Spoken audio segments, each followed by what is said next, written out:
সকাল ফজর থেকে আরম্ভ করে এশা পর্যন্ত মসজিদটা ওপেন থাকা উচিত। মসজিদের ইমাম, মসজিদের খাদেম, মুয়াজ্জিন, মসজিদের কমিটির আরো অন্য ব্যক্তিরা মসজিদকে আবার রাখবেন, এটাকে বন্ধ কেন করবেন? এখানে এসে অনেকে কোরআন পড়বে, হাদিস পড়বে, মসজিদে লাইব্রেরি থাকবে, তাই না? মসজিদে একের পর এক আলোচনা চলতে থাকবে। আপনারা কি মসজিদে নববীতে গিয়েছেন না? অনেকেই তো ফজরের সময় দিয়েছেন। সেখানে দেখেন ফজরের পর থেকেই দার্স শুরু হয়ে যায়। দার্স, কেউ দিচ্ছেন দার্সুল কোরআন, কেউ দিচ্ছেন তালিমুল কোরআনের হালাকা, কেউ দিচ্ছেন দার্সুল হাদিস, কেউ দার্সুল ফিকহ, দার্সুল আকীদা, কেউ দার্সুল তারিখ, দার্স ফিসসিরা আন-নববিয়্যা। এভাবে চলছে। সুবহানাল্লাহ। যদি ৫-১০ জন করেও মুসল্লিদের মধ্যে দার্সগুলোতে থাকেন, এলাকায় ২ বছর ৩ বছর পরে ইসলাম সম্পর্কে জানে না, এরকম লোক কি পাওয়া যাবে? পাওয়া যাওয়ার কথা না। সাহাবায়ে কেরাম যারা ইসলাম সম্পর্কে কিছুই জানতেন না, নবী সাল্লাল্লাহু আলাইহি ওয়াসাল্লামের দার্সে বসার পরে তারা এখন আমাদের কাছে রিসোর্স, তাই না? আমাদের মুসলিম উম্মাহ ১ নম্বর রিসোর্স কারা? সাহাবায়ে কেরাম। সাহাবায়ে কেরাম পৃথিবীর সকল হাদিস তাদের কাছ থেকে আমরা শিখেছি। প্রত্যেকটা হাদিস দেখবেন যে নবী সাল্লাল্লাহু আলাইহি ওয়াসাল্লাম থেকে বর্ণনাকারী কে? সাহাবায়ে কেরাম। সুবহানাল্লাহ। আমরা এগুলো ভুলে গেছি আজকে, কারণ মসজিদের অবদানটা কমে গেছে। মসজিদটা রোল প্লে করছে না। মসজিদ এলাকার নানা রাজনীতির সাথে সম্পৃক্ত হয়ে গেছে। সুতরাং আপনাদের প্রতি আমাদের আহ্বান থাকবে, মসজিদকে তার অতীত যে রোল প্লে করার জায়গা, সে জায়গায় ফিরিয়ে নিয়ে আসুন। সালাত তো হবেই। মসজিদের প্রধান প্রোগ্রাম হচ্ছে সালাত। এটা তো কেউ দ্বিমত করছি না আমরা, তাই না? ৫ ওয়াক্ত সালাত তো মসজিদে হতেই হবে। সালাতুল জুমআহ যদি মসজিদ জামে হয় সেটিও হবে, কিন্তু মসজিদকে মারকাজুল উলুম বানাচ্ছে কিনা এটা দেখতে হবে।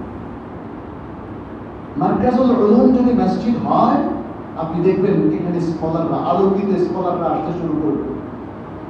দার্স দিবেন তো উলামায়ে কেরাম, তাই না? যার জ্ঞান নেই তিনি তো দার্স দিতে পারবেন না। যার কাছে কিছুই নেই তিনি কিছু কেমনে দেবেন?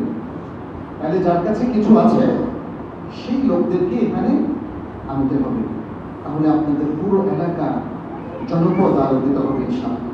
মনে রাখবেন, আবারও বলছি বারবার, উম্মাহর ১ নম্বর প্রয়োজন, প্রায়োরিটি হচ্ছে ইলম, জ্ঞান। অতএব জ্ঞানের চর্চা ব্যতীত উম্মাহ তার হৃত গৌরব কোনোদিন উদ্ধার করতে পারবে না। জ্ঞানকে যারা ধারণ করেন তারা হলেন উলামা, আহলুল ইলম ওয়ালা এবং তুল্লাবুল ইলম। দুটো শ্রেণী, আহলুল ইলম বা উলামা, আরেকটা হলো তুল্লাবুল ইলম। মূলত আমরা সবাই তুল্লাবুল ইলম।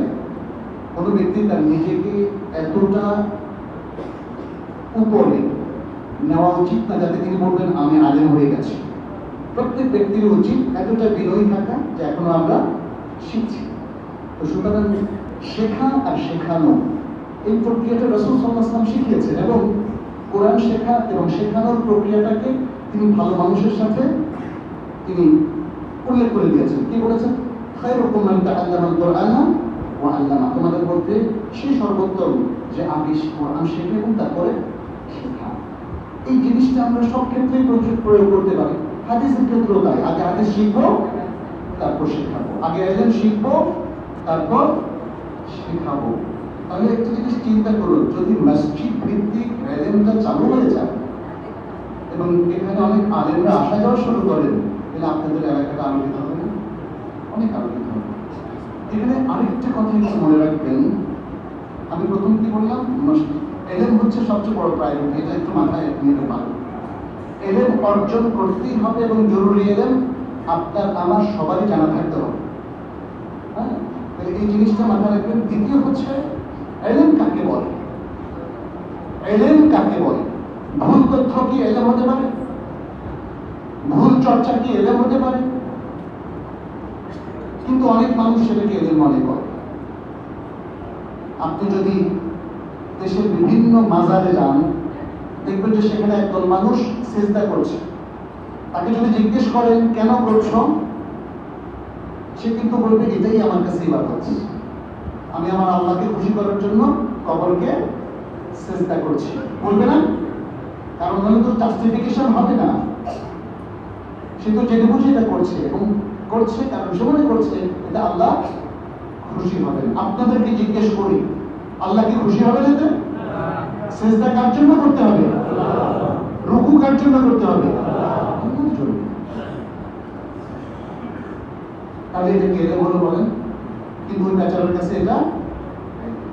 এভাবে সমাজে অনেক ভুল কাজ ছড়িয়ে ছিটিয়ে আছে, অনেক বেদাত চালু আছে, মানুষ সেটাকে মনে করছে এটা ঠিক, ফলে এটা তার কাছে এলেন, কিন্তু আসলে এটা ঠিক নয়। আরেকটা প্রশ্ন, আজকে কোনটা ঠিক আর কোনটা ঠিক নয় এটা কি বের করা কঠিন? হ্যাঁ, না, এটা কারো জন্য কঠিন নয়। ডাক্তার যেমন এই রোগের আসল চিকিৎসা কি হবে এটা বের করা কঠিন না, একজন আর্কিটেক্ট যখন এই যে মসজিদটা বানালেন, এখানে কোথায় প্রথম প্ল্যানের মধ্যে ভুল হলো এটা বের করা তার জন্য কঠিন না। আজকে আমাদের মুসলিমদের জন্য এটা কঠিন নয় যে আমাদের সমাজে কি ভুল আছে আর কি ঠিক আছে। শুধু প্রয়োজন জ্ঞান চর্চা করা, গবেষণা করা, এবং কোরআন হাদিস ঘেঁটে দেখা, ভালো ভালো তাফসীর পড়া, হাদিসের গ্রন্থগুলো ওলামায়ে কেরামের বুঝ অনুযায়ী ভালো করে যাচাই বাছাই করা। তাহলে আপনি বুঝতে পারবেন সমাজে প্রচলিত সবকিছু সঠিক নয়।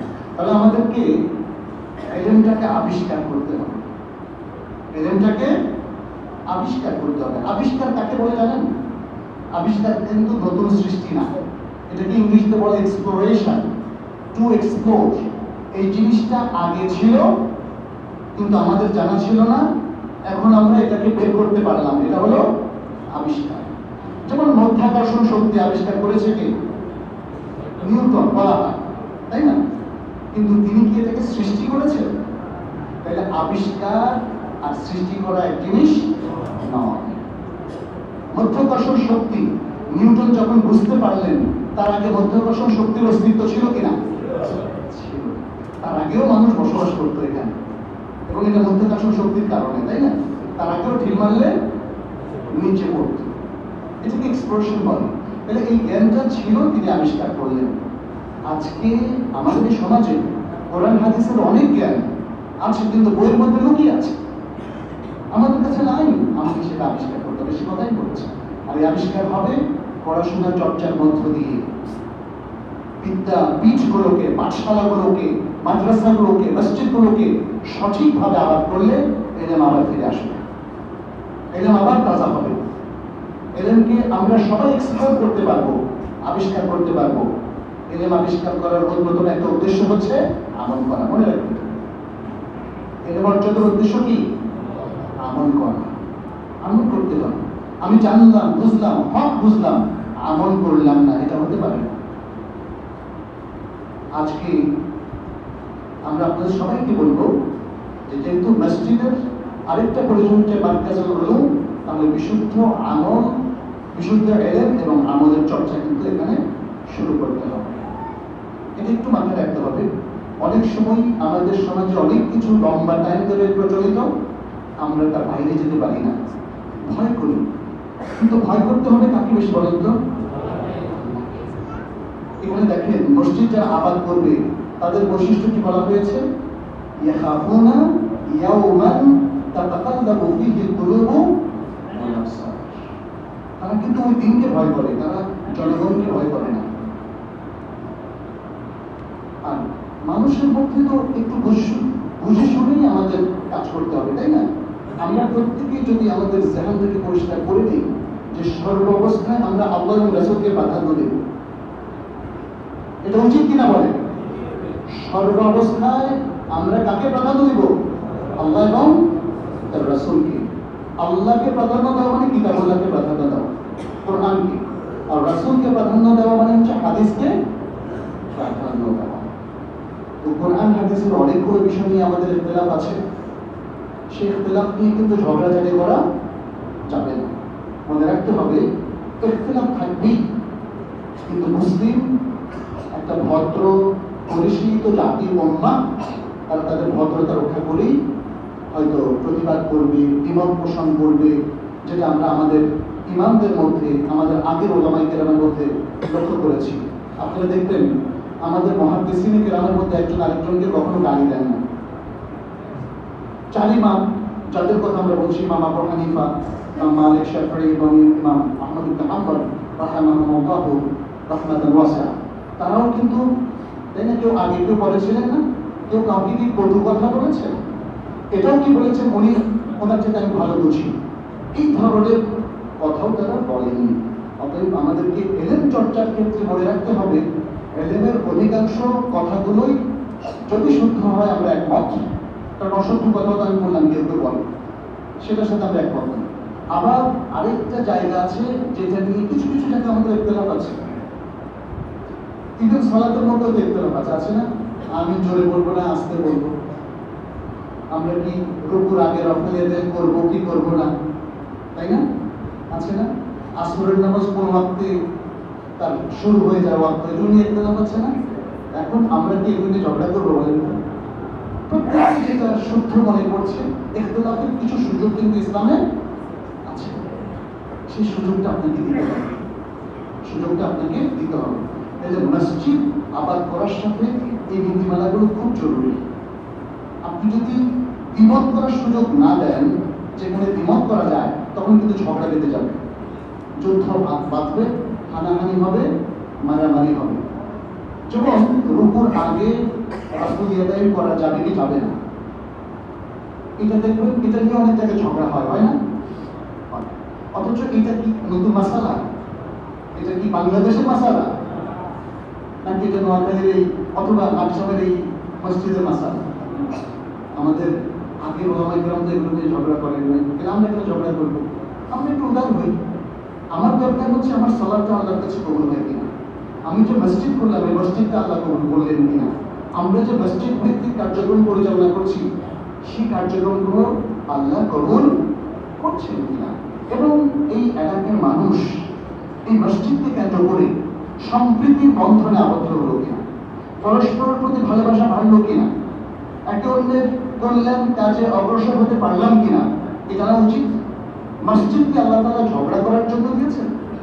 সালাত কি আল্লাহ তাআলা আমাদেরকে ঝগড়া এবং ইখতিলাফ করার জন্য দিয়েছেন? কেউ ভাইরা, কখনো নয়। ইসলামের বৈশিষ্ট্য হচ্ছে ইসলামের যে মহান কর্মসূচিগুলো, প্রোগ্রামগুলো, সেটা ইবাদতের হোক অথবা জনকল্যাণমূলক হোক অথবা সামাজিক